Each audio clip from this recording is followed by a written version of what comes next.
What's going on, everybody? Midwest Gatherer here. I'm out in the woods again, trying to find some ingredients for a nice dinner. I already kind of have dinner planned. I intend on doing kind of like a stir fry, something stir fry adjacent. And so most of my ingredients are already taken care of. However, I do need some greens to kind of blanch and add in to the mix. So that's what we're out here doing today, primarily looking for greens. I know a couple weeks ago I had enoki mushrooms that were still out here somehow, and that should have been the time, I guess, that I chose to make an Asian meal. But alas, I didn't, and here we are. So we're gonna mosey around, see if we can find some, probably some green onion, as well as some other greens that we can blanch and add in. So come with me, let's see what we find.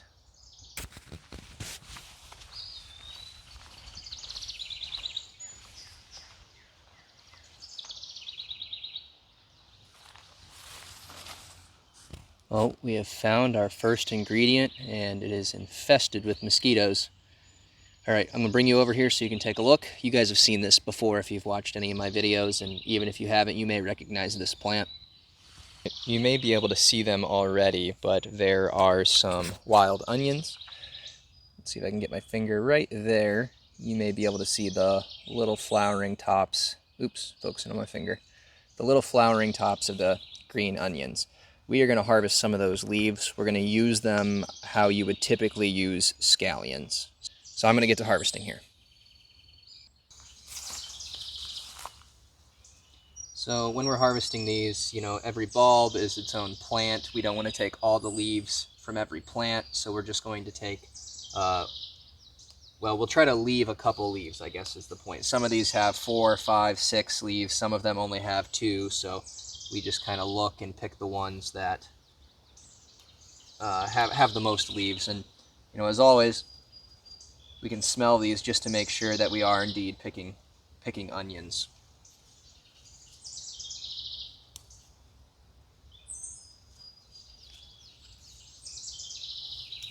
See, like this here I can tell it's grass just by the way that it feels. But, on camera, it probably looks pretty similar to what I'm pulling up. Hope you smell it. It doesn't smell like onions, and the texture is wrong. Okay. There's a few more patches out here, some over there. So we'll just keep kind of picking these, and I'll get back to you when I've got enough for us to eat. Okay, I've got our green onions here. I don't have a ton of them because I don't need very many. This is just gonna kind of be cut up and placed on top after everything's done cooking. So more like a garnish than anything else. We're gonna keep moving through the woods here and see if we can find anything else for us to eat tonight. We still need one more green, so we'll see what we can find.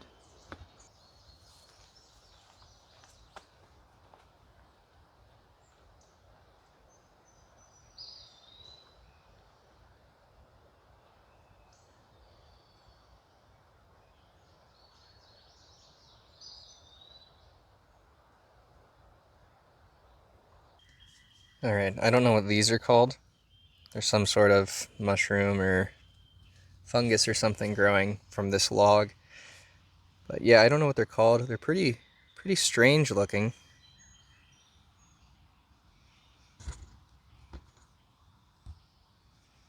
I think I'm going to call them zombie fingers. That is officially their common name. Alright, can you see the spider there by the hole in that tree? That thing has got to be 3/4 of my palm. Let me see if I can zoom in.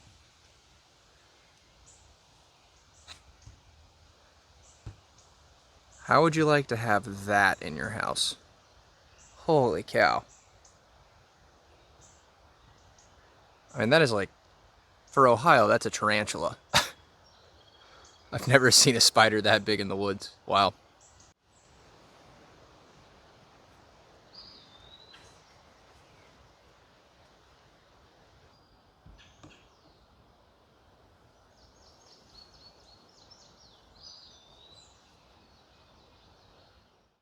Okay, I'm outside of the woods now in an area that gets quite a bit of sun, and so the type of plants that are growing here has changed drastically.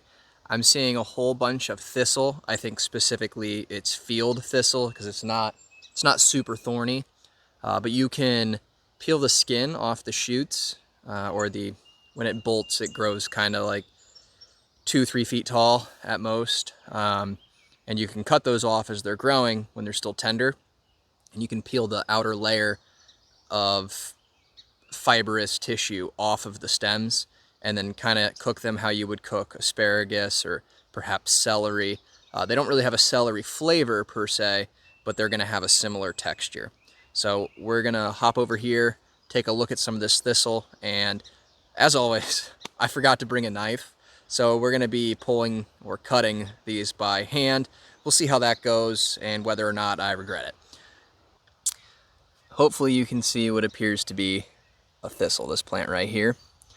And as you can tell, there's an area of well-kept grass here or mowed grass here, and then this area that doesn't get mowed. And they're kind of lining this entire divide where you change from mowed grass to non-mowed grass. So I have plenty to pick from here, and we're just going to start kind of cutting them where they're still soft, and we'll feel around and see exactly where that is. All right. Oh, they are pokey. Definitely pokey. I think right there should be good. Definitely gets celery vibes. I'll probably go ahead and clean these leaves off before I go in, just so I don't have so much to do once I get inside. I'll meet you back here when I've gathered a bunch of these and got them cleaned up. Okay, so I've harvested quite a few of these and I've been trying to clean them as much as I can in the field. A little bit of a tip, first of all, wear gloves if you're going to harvest these, and especially if you're going to prep them in the field. They are prickly, and my fingers are regretting the fact that I didn't do it. However, there is a workaround that I have discovered. So at the base here of the stems are these little tiny needles. And if you go from beneath the stem and kind of pinch it upward, you pinch those needles together and they won't get your finger. And then you can take it and just peel down. If you don't do that, you will impale your fingers over and over and over again. And I wouldn't recommend it. It was not very fun. All right, we have a handful of our thistle stalks. They're mostly peeled. A few areas are going to need some additional peeling when we get inside, but most of the prep work's done. We've got our onion greens and we've got our thistle stalks. We're going to head inside and we're going to start cooking up this meal.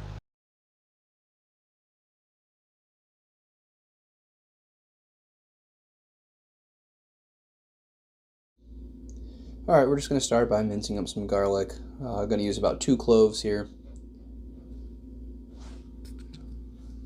And we'll go ahead and throw that minced garlic into a bowl.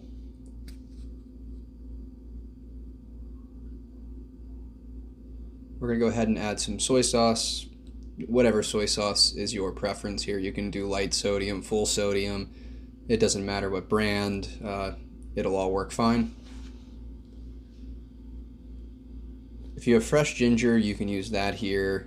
Even ginger powder will actually work okay, but I happen to have some of this grated ginger in the refrigerator, so we'll use some of that.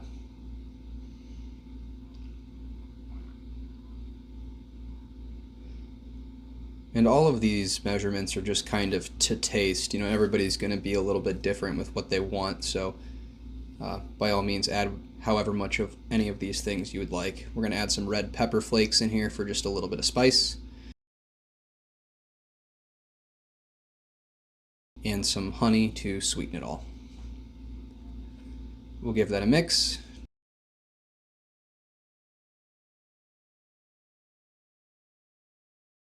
And we're going to let that sit and kind of marinate.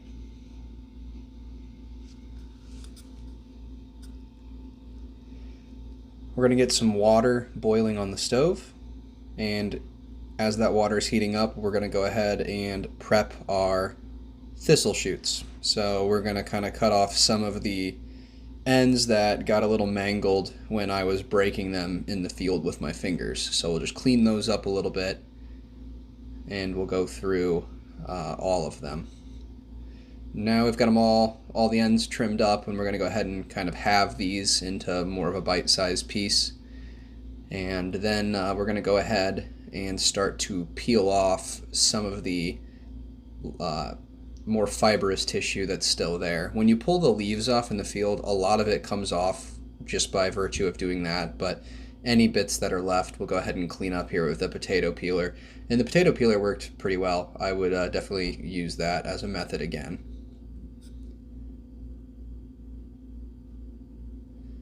Alright, our water is boiling, so we're going to go ahead and put our cleaned and halved thistle shoots in some boiling water for about a minute. And we'll let those submerge and cook. And then we'll go ahead and pour them out over a strainer and cool them off. Alright, we've got a pork loin here. I'm just going to trim some of the excess fat off. This pork loin was marinated in the packaging it came in, so I'm not going to add any salt or seasoning, but we are going to get a nice hot pan going and put the fat side down and start to sear this loin.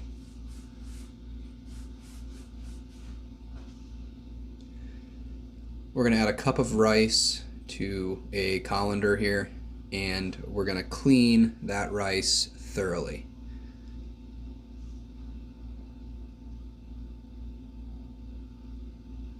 Go ahead and take our cleaned rice and put it into a pot.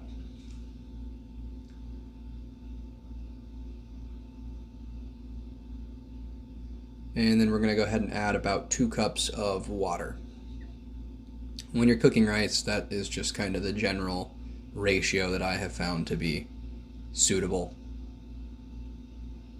If you do it differently, don't take any advice from me about rice. I frequently undercook or overcook my rice. We're going to get some Brussels sprouts halved here. And not too many. These are just, again, going to be in a stir fry, so not like a whole side or anything like that.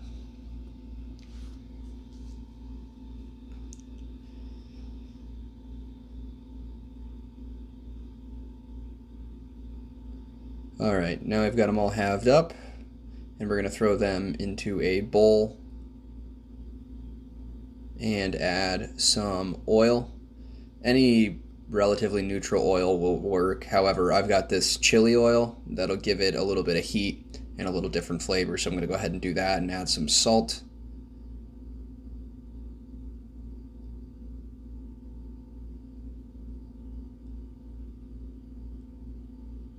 Some onion powder.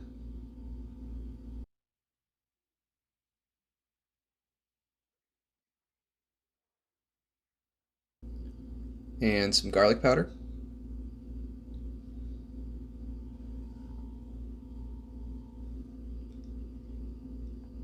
And we'll give all of that a mix just to kind of get everything coated in oil and seasonings.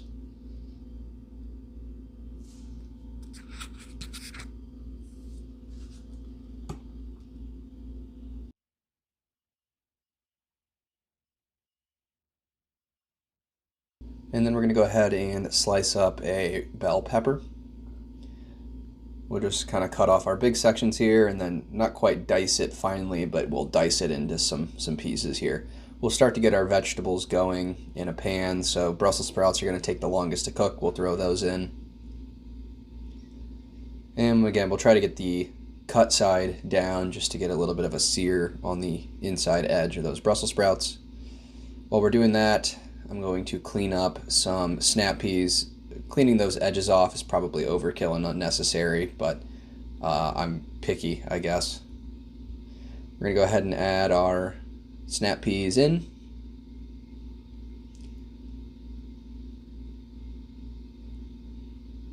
And we're going to flip our pork loin. You can see we're starting to get a nice sear on that. We'll add our bell pepper to our veg.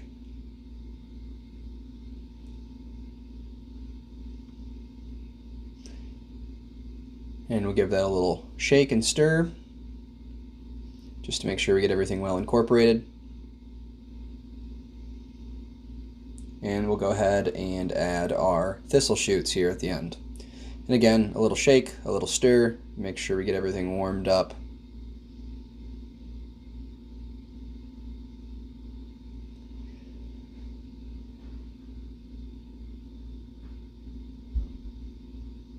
Alright, gonna take our loin off now.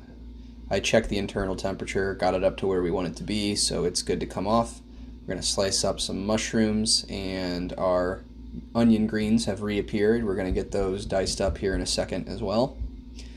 We're just gonna do little slivers of mushroom here, and we'll go ahead and dice up our onion greens. Again, these are just gonna go on top, so it doesn't have to be super fine chopping or anything like that. Alright, we've got our greens. We've got our mushrooms sliced up. Go ahead and get our mushrooms into the pan. And again, a little shake and a stir. We do want these to cook a little bit. Any portobello or button mushrooms that you get at the grocery store have a carcinogen in them that only breaks down with heat. So you want to make sure you cook them quite well. And we're going to go ahead and add some frozen peas as our last vegetable.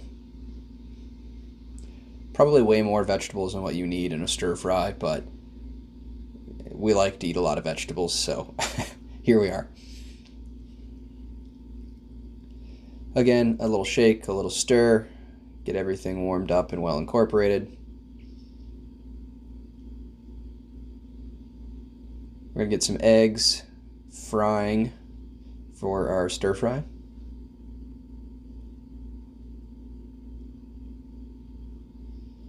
And we'll give them a little bit of a whisk.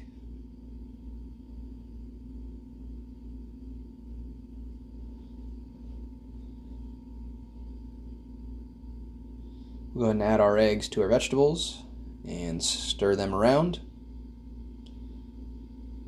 And now finally, we're going to get our rice out. Rice turned out pretty good.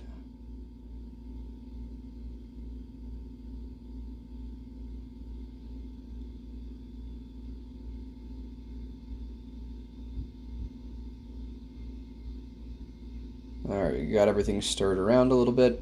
We're going to go ahead and add our sauce. We're going to keep the heat on as we stir the sauce around to help it absorb and thicken into the rice and the vegetables. And once you don't really have like a liquid in the bottom anymore, then you're ready to serve.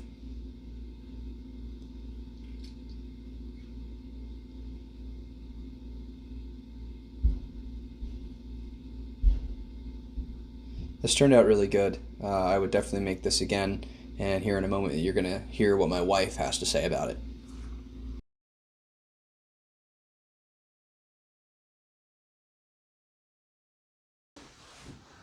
Alright, Emily, so you got to try the thistle shoots as well as the whole meal. What did you think of the whole meal? First of all, I am definitely qualified to be speaking on this topic. Yeah, registered food critic. Yeah. What are they called again? They're thistle shoots. Thistle shoots. I think it's like celery and asparagus had a baby. Yeah, the texture is similar to celery, but the flavor is more mild, kind of like Very asparagus, mild. but even more mild than asparagus. Yeah, so you saw the picture, and if you take a bite full of vegetables, you can't really taste them. No, I don't They're think so. mild. Yeah, they kind of just fall in with everything else. I tried a couple of them plain just to like see how they were, and they're just, yeah, like mild asparagus with a more like celery texture. But overall, I mean, I would totally eat them again. And they take a lot less prep. Like milkweed shoots, you can do similar things with, but you have to put in a little more preparation time to get them to taste good. As were these, it was just like peel the leaves off, throw them in some hot water, saute them, and they're ready to go. That so I know nothing about. Yeah. I just consume the food. Oh, so but the meal in general, I mean, we've never obviously good. made anything like this Little before. bit of spice, very healthy with all the veggies. Yeah. I think the pork was pretty good, just like a marinated pork, pretty generic, but it filled the void that you needed. You needed like some protein in there, so I think it worked. It was very tender, yeah. So you would eat it again? I would eat it again. Okay, there you have it, folks. Totally qualified food critic says thistle. Okay. Thumbs up.